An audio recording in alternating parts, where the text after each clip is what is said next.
मैंने स्वागत करती हूँ आपका लाइव इंडिया हर पल में। और इस वक्त मैं मौजूद हूँ रातू रोड स्थित, जहाँ मैं बता दूं आपको कि ऑटो चालकों का धरना प्रदर्शन लगातार अभी तक जारी है। विगत 2 दिनों से ऑटो चालक अपनी मांगों को लेकर के एक जगह पर स्थिर है और आने जाने वाले लोगों को काफी ज्यादा समस्याओं का सामना करना पड़ रहा है। वहीं आज प्रेस कॉन्फ्रेंस के माध्यम से इन्होंने क्या कुछ कहा, ये जानते हैं।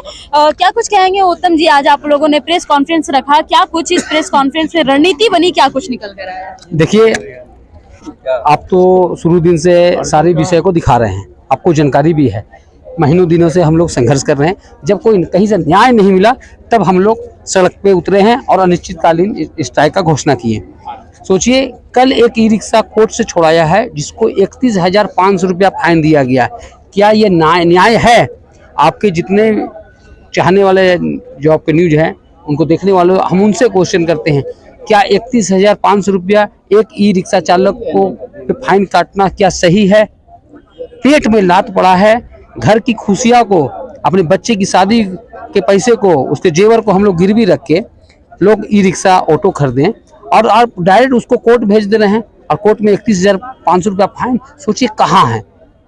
हमने कल एसपी साहब को बोला कि सर नई गाड़ी पर रोक लगा दिया जाए, तो नहीं, वो हम रोक लगा नहीं सकते हैं। आप रोक लगा नहीं सकते हैं, जो गाड़ी सड़क पे आ गई है उसको आप सीधा एकदम सरकार धर से अलग कर दे रहे हैं।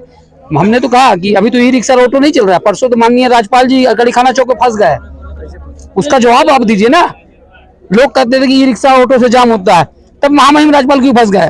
परसों 8 बजे रात तक रातू रोड हो या हरमू रोड हो, मैंने चीटी चलने का जगह नहीं था, इतना जाम था, इतना भीड़ था। इसलिए बेवजह आरोप नहीं थोपना चाहिए। आप लोग कभी प्रयास किए कि सड़क कैसे चौड़ी हो? आज रांची शहर गड्ढों का शहर है। जिस रास्ते पे चले जाइएगा गड्ढे हैं।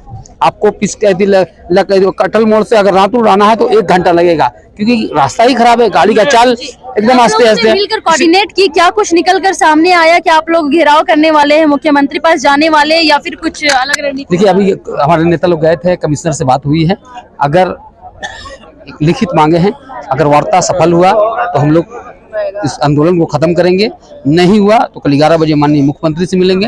तब भी नहीं खत्म हुआ तो कल से मैं ई रिक्शा चालक के मुख्य संरक्षक उत्तम यादव अनिश्चितकालीन अनशन में बैठेंगे, क्योंकि लाखों परिवारों का पेट का बात है। कितने के घर में चूल्हा नहीं जल रहा है, उनके सम्मान में हम लोग इस लड़ाई को लड़ेंगे। और दूसरा चीज कि आज हम लोग रात्रि 12-1 बजे रात तक हम लोग सड़कों पर रहेंगे।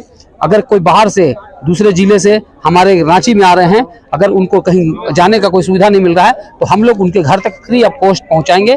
मेरा नंबर है 9122700009। इस नंबर पर कॉल करिए। हम लोग प्रयास करेंगे कि आपको आपके घर तक पहुंचाने का, आपके घर में अगर दवा नहीं है दवा पहुंचाने का, यह प्रयास हमारा रहेगा।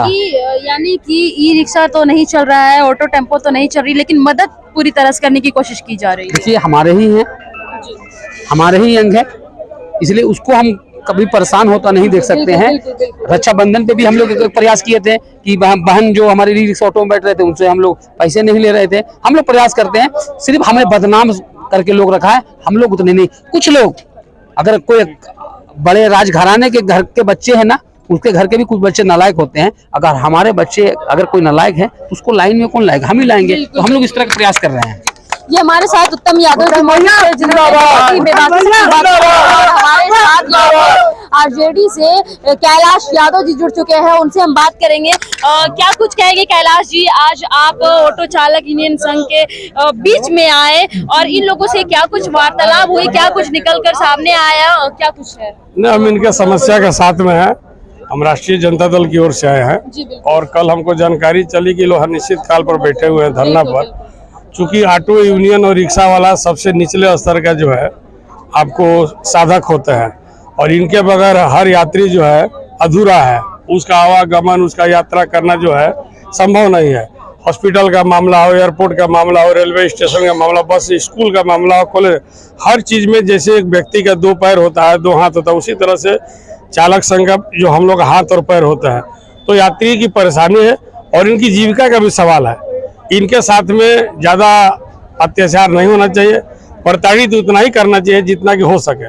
क्योंकि प्रशासन, रांची राजधानी है झारखंड का, और राजधानी में अगर ऑटो रिक्शा और ई रिक्शा किसी तरह का अगर धरना पर अपनी मांग को लेकर बैठे हैं तो इससे शर्मनाक कुछ नहीं हो सकता। इनको समर्थन के साथ में है।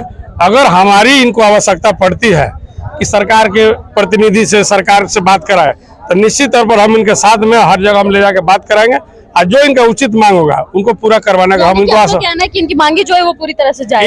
इनका जो उचित मांग है, जो प्रशासन के नजर में है, और इनके जो उचित मांग है वो। तो जैसा कि आपने सुना कि इन्होंने प्रेस वार्तालाप की, जहां पे ये बात निकलकर सामने आई कि एसएसपी से इन्होंने मुलाकात की, अपनी बातों को रखा और इस बात का निर्णय निकलकर सामने नहीं आया, जिसको लेकर के इन लोगों का कहना है कि अगर हम लोग की बातों का निर्णय निकलकर सामने नहीं आता तो हम लोग मुख्यमंत्री हेमंत सोरेन से मुलाकात करेंगे और उस वक्त भी हम लोग की मुसीबतों का हल नहीं होता है तो हम लोग अनिश्चितकालीन धरने पर बैठ जाएंगे। अब देखने वाली बात ये होती है कि कब तक इन लोगों की समस्या का निदान होता है। ऐसे ही तमाम अपडेट्स के लिए बने रहे लाइव इंडिया हर पल के साथ अपने सहयोगी ऋतिक के साथ। मैं नेहा, रांची से।